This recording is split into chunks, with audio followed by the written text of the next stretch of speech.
Hello అండి. Srivani enterprises ఎలా ఉన్నారు అందరూ? నేనైతే ఇప్పుడు స్క్రంచీస్ తయారు చేద్దాం అనుకుంటున్నాను. అయితే ఇది లార్జ్ సైజు స్క్రంచీ అండి. వెడల్పొచ్చి 4 ఇంచెస్ ఉంటుంది. పొడవొచ్చి 44, 45 అది ఎంత పొడవు ఉంటే అంత పొడవు పెట్టేసుకోవచ్చు. అయితే ఈ స్క్రంచీ చేయటం అయితే ఈజీనే. కాపోతే నేను పిన్ టు పిన్ దగ్గరగా చెప్తాననమాట. స్లోగా చెప్పానని అనుకోవద్దు. ఎందుకంటే కొంచెం క్లియర్‌గా అర్థం అవ్వాలని నేను చెప్పాను. నేను నేర్చుకునేటప్పుడైతే నాకెవరు ఇంత క్లియర్‌గా చెప్పలేదు. జస్ట్ ఇలా చెప్పేసి ఎళ్ళిపోయారు అంతే తప్ప, అంత క్లారిటీగా ఎవరూ చెప్పలేదండి. ఇప్పుడు సోషల్ మీడియా వల్ల ఏంటంటే అన్నీ చాలా బాగా నేర్పిస్తున్నారు. అలాగే నేర్చుకుంటే కూడా బావుంటుంది. అందుకని. ఏవండీ ఫస్ట్ ఏంటంటే ఆ 2 జాయింట్లు ఏదైతే ఉన్నాయో అవి జాయింట్ చేసుకోవాలండి.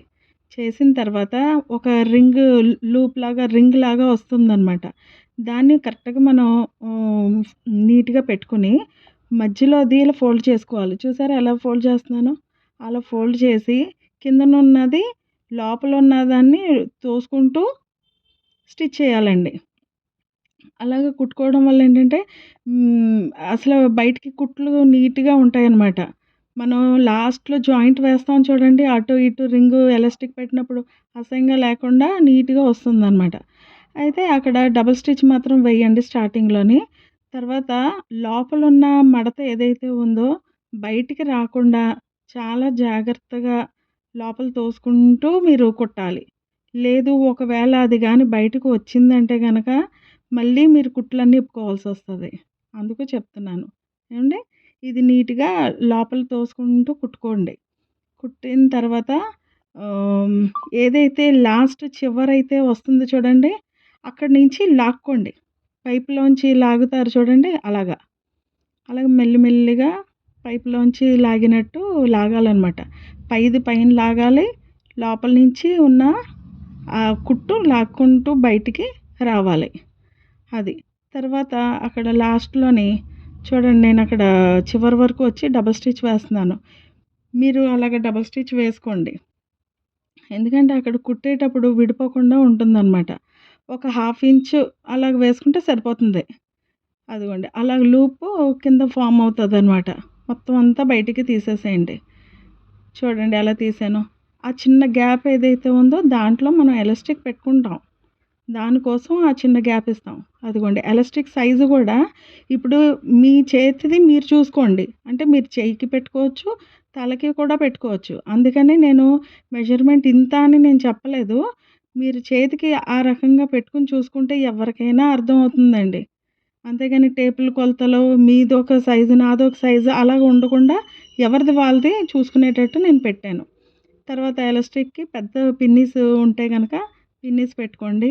జాగ్రత్తగా బయటికి ఎలాస్టిక్ రాకుండా అంటే ఈ చివరిది రాకుండా కొంచెం చేత్తోటి పట్టుకొని ఆహ్, పిన్నీస్‌ని ఇది మెల్లిగా పుష్ చేయండి. చూడండి ఎలా చేస్తున్నానో. అలాగా పుష్ చేసుకుంటూ రావాలి. చివరి వరకు వచ్చే వరకు మీరు చేయండి ఆ పని. అర్థమైంది కదండీ! అలాగ మొత్తం అంతా రౌండ్ కంప్లీట్ అవ్వాలి. చూడండి. అలా చివరకొచ్చేటప్పటికి పిన్నీస్ తీసేసి చూడండి. ఆ చివరకొచ్చింది గదా!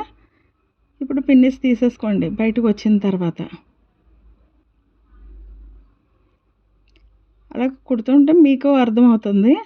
అదిగోండి. అలా పిన్నీస్ తీసి మీరైతే మిషన్ మీద కుట్టుకోండి. లేదు అంటే సూది దారంతో కుట్టండి. ఒకసారి ఎలాస్టిక్‌ని ముందుకి, వెనక్కి ఇలా జరపడం వల్ల ఏంటంటే కొంచెం ఫ్రీగా సెట్ అవుతదనమాట. ఆ కుర్చీలన్నీ గూడా ఇప్పటివరకు స్ట్రెయిట్‌గా ఉండేది. ఇప్పుడు మడతలతోటి వచ్చింది గదా! అది కొంచెం సెట్ అవుతుంది. దాని గురించి అలాగా లాగాల్సొచ్చింది. నెక్స్ట్ ఏంటంటే మీరు అలాగ సూది దారంతోటైనా కుట్టొచ్చు. లేదా మిషన్ మీద ఒక 5, 6 సార్లు ముందుకి, వెనక్కి జరుపుకుంటూ టాకా వేసుకోండి. అలా వేసుకున్నా బావుంటుంది. ఏదైనా పర్లేదు. మనకేంటంటే ఎలాస్టిక్ ఊడిపోకుండా కావాలక్కడ. అది. చూడండి ఇప్పుడెలా కుడుతున్నానో, అదే విధంగా అలా కుడుతూ ఉండండి. కొంచెం గట్టిగా వేయడం వల్ల ఏంటంటే, మనం రబ్బర్ బ్యాండ్ 2 మడతల్లో తిప్పుకున్న తలకి ఎటువంటి ఊడిపోకుండా ఉంటుందనమాట. తర్వాత ఏదైతే ఈ క్లాత్ ఉన్నాదో మనం చిన్న ఒక హాఫ్ ఇంచ్ వదిలాం కదండీ! హాఫ్ ఇంచో, 1 ఇంచో వదులుతాం. ఆ ప్లేస్ మాత్రం అయితే ఇన్విజిబుల్ స్టిచ్ వెయ్యండి. అంటే సూది దారంతోటి. లేదు అంటే అదే ప్లేస్‌లో సన్నంగా మిషన్ మీద వేయండి. ఎలా అయినా పర్వాలేదు. ఇన్విజిబుల్ స్టిచ్ వేయటం వల్ల ఏంటంటే కొంచెం నీట్‌గా ఉంటుంది. మీరు కుట్టిన కుట్టు ఎక్కడ కుట్టారో కూడా ఎవరికీ అర్థం అవ్వనట్టుగా ఉంటుందనమాట. అదే మిషన్ మీదేస్తే జస్ట్ చిన్న టాకాలా పడుతుంది. పర్వాలేదు అదైనా సరే ఏం ప్రాబ్లమ్ కాదు. అయితే నేనిక్కడ ఒక విషయం చేయలేదు. అదేంటంటే మొత్తం ఆ లూప్ అంతా తయారయిన తర్వాత ఒక్కసారి ఐరన్ చేయాలండి. ఐరన్ చేయడం వల్ల ఏంటంటే కొంచెం ఫినిషింగ్ బావుంటుందనమాట. నీట్‌గా వస్తుంది. నేను తర్వాత ఐరన్ చేశానులెండి. మీరు మాత్రం ఏదైతే ఆ లూప్ తయారయిందో అంటే పైప్‌లాగా ఆ టైంలోనే మీరు ఐరన్ చేసేసేయండి. చేసిన తర్వాత అలా స్టిచ్ చేయండి. చూడండి ఎంత బావుందో. అది చేతికి పెట్టుకోవచ్చు. అలాగే తలకి కూడా పెట్టుకోవచ్చు. నా వీడియో మీకు నచ్చినట్లయితే నాకు కామెంట్ చేయండి. ఇంకో విషయం నాకు కామెంట్ సరిగ్గా కనిపించట్లేదని అందరూ అంటున్నారు. అదేంటో కొంచెం ప్రాబ్లమ్ చెప్పండి.